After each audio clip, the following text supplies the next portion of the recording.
Hi guys and welcome back to my channel. So for today's video, it is officially the final day of October, so I'm going to do my October wrap up November TBR. Something you'll notice about this wrap up is if you watched my previous video of my October TBR, I didn't read a single one of them. And I did say in the video, I'm a big mood reader, so I'm not surprised by that. Obviously, I hoped I'd have read at least 2 of the ones on that video, but I just haven't, and that's okay. It's okay to be a mood reader, as long as you're enjoying what you're reading. So, without further ado, let's get into the video and see what I read in the month of October. I didn't read that much during October. I read 2 and a bit books, which is okay. Like I said, it's okay. I was struggling to find my mojo throughout the month. I've been distracted by work, by stuff going on in my brain. I was in hospital a couple of days ago, all that kind of vibe. So I just haven't really been in a reading place. So I've kind of just read what I wanted to read and enjoyed it. Well, I say enjoyed it. I did enjoy the 2 books I read, but they're not my favourite books of the year. So the first book on this list that I read is Collide by Balcabra. I did enjoy this. I rated Collide a 4 stars. I did enjoy this. It took me a little bit to get into it, but once I was in, I was just in love with the characters. Like, I love Aiden. I love Summer. I really loved the characters and I loved their dynamics together. And obviously, anyone who knows me knows I'm a sucker for sports romance, especially hockey romance and F1 romance. So yeah, I really loved these characters. The essential premise of this book is Aiden has been getting in a lot of trouble because he's the captain of the hockey team and he's been taking the fall for some of their antics. Summer, on the other hand, wants to get into an Ivy League school, and in order for her to do that, she has to do her final project on something, and she is assigned hockey, which she doesn't really want to do because of personal reasons that you find out throughout the book. I'm not going to expose in this summary. And essentially, she gets assigned hockey. He's her subject. She's got to like analyze him, analyze everything like that. And it's kind of just, I don't know. It's like not a rivals to lovers, but they don't get along. At first, they don't. Yeah, so they don't get along at first. They don't really enjoy each other's company, but over time, obviously, they kind of grow. And yeah, I've summarised this horrendously, so please don't be put off reading the book by my summary, because it is genuinely a good book. So please go read. I have the Works edition, which has these stunning sprayed edges, and I'm obsessed. But yes, Collide by Balcabra, book 1 of 2 that I completed in October. 4 stars. The second and final book that I completed this month, another sports romance. This one is myself and Em run a book club on Discord. We've been running it for a while, but it's kind of like slowly taking off. And there's 2 parts to the book club. There is a romance section that I run and a fantasy section that she runs. And for the romance pick we do it in quarters, so we do 3 months rather than 1, because then it's less pressure for people to read them, and you don't have to read both the fantasy and the romance if you don't want to. It's completely preferential. And the book I chose was Cross the Line by Simone Sultani. I rated this book a 3 stars, which is low for me for a F1 romance. But I think I just kind of struggled a little bit to get into this. And I loved the characters and everything, and I love the world, because I just love F1, if you couldn't tell. And there was just something about this that I really struggled with. Maybe it's because I am so in love with the Dirty Air series by Lauren Asher that my expectations are just all the way up here. But I did love the characters. I feel like I just keep saying that. I can't keep saying that. The essential summary of this book is Dev Anderson has had his reputation tarnished. His previous social media manager kind of had a big FU to him when she left and destroyed him online by posting something on his socials that kind of could ruin his career. And he is on the outs with his F1 team anyway because they are biased. But Willow Williams is the sister of Dev's best friend, brother's best friend trope. And she comes in, swoops in to save the day and replenish his image to help him find better opportunities in the future with different teams. And it's, again, it's not really rivals, but something happened prior that they kind of just avoid each other as best they can, but now they can't because she works for him.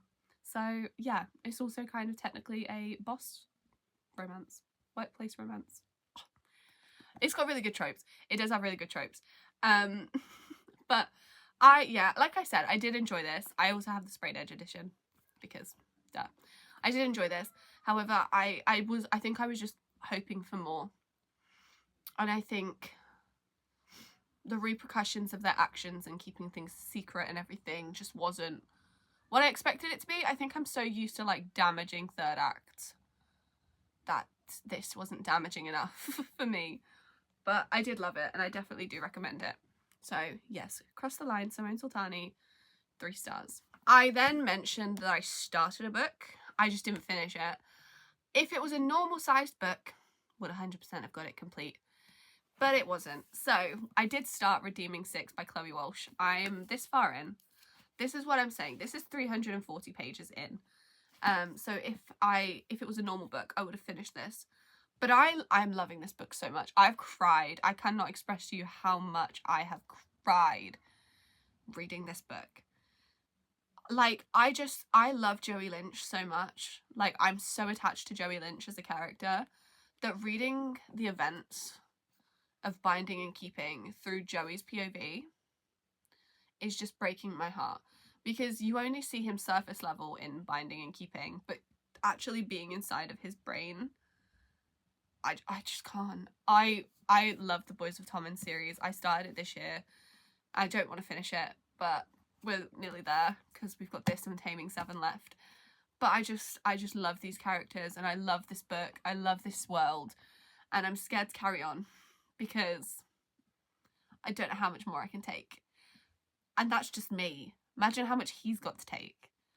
But yeah, so I am reading this and this will be part of my November wrap up. But this leads me into my November TBR. So obviously, Redeeming 6 is the first book on my November TBR. I haven't really thought about what's on my TBR. I'm not doing what I did last month where I did prompts. I'm just gonna tell you what I want to read. And if I don't read it, that's okay. If I do read it, that's amazing. I'm not gonna put any pressure on myself to read them. Neither should you. But Redeeming 6, Chloe Walsh, is the first book on the TBR for the month, and this one is a guarantee that I will finish, because, or will it finish me?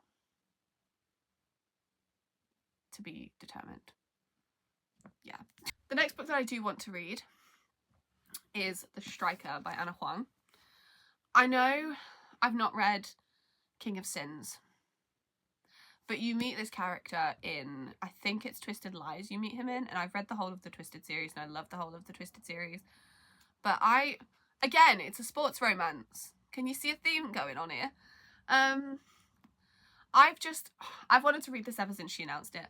And there's this stunning piece of art. Look at that. That is beautiful. I can't. It's football, like British football. England football. Which I've never read a British football sports romance. I've read American football, because Say You Swear's American football. But I've never read British football. So I'm very intrigued by that. The description says, Asher Donovan is a living legend, the darling of the Premier League and arguably the greatest football player in the world. But his reckless behaviour and recent transfer have become a PR nightmare. When a feud with his rival turned teammates costs them the championship, the pair are forced to bond during off-season training. Surviving the summer shouldn't be hard until Asher meets their new trainer, She's beautiful, talented, and no matter how hard he tries, he can't take his mind off of her. The only problem? She's his rival's sister, and completely off limits. Charlotte Dubois is a former prima ballerina whose career was cut short by a tragic accident. Now a teacher at a prestigious dance academy, but still haunted by the ghosts of her past, the last thing she wants is to spend the summer cross-training Asher Donovan. She swore that she would never date a footballer again, but when she's thrown into dangerously close proximity with the gorgeous, charming striker, all bets are off. Training she can deal with, but falling in love? That's out of the question, especially when he's the only person with the power to break her heart. Tell me that does not sound incredible. I love Anna Huang's work. I've not read a single book of hers that I didn't like. I didn't like certain characters in Twisted Lies, and it was definitely my least favourite of that series, but I didn't hate it. So I'm very excited to delve in. I'm very excited to delve into the rest of her worlds, because they're all like interlinked, which I love. So yeah, Striker, Anna Huang, book 2 of my TBR. I haven't actually thought about what's on this TBR. I'm literally kind of just thinking, what do I want to read? I'm looking at my shelves through my camera. The next book is not out yet, and that is Lost and Lassoed by Lila Sage. I need to read this immediately. It comes out on the 5th, and I really want to read it. So I'm hoping that I can get my hands on it when it comes out and just devour it, because I devoured Done and Dusted, and I devoured Swift and Saddled. So I need it. I need it in my life. That is definitely one that I will be reading this month, no matter what. The final book I'm going to attempt to read, Promise Me Not. I've been trying to find it physically in bookshops. Like, I say bookshops. In Tesco, Asda, any shop that sells books. I've been looking for it because I know I can get it for like a £5. I'm getting to the point where I'm just going to give in and just order it off of Amazon, because I just need it. I need it physically. I need to read it.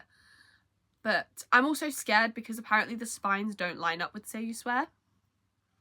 So that's kind of scaring me. Promise Me Not. I am going to do my absolute best. Do my absolute best to read it. But I'm going to try not to like make any promises. Get it? Promise Me Not. I'm so funny. That's so embarrassing. But yes, so that is my October wrap up and my November TBR. I will come back to you guys at the end of the month with another video saying how I did, what I read, and give you my December TBR. That's all from me.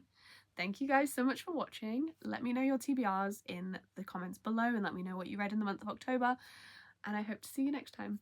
Bye guys.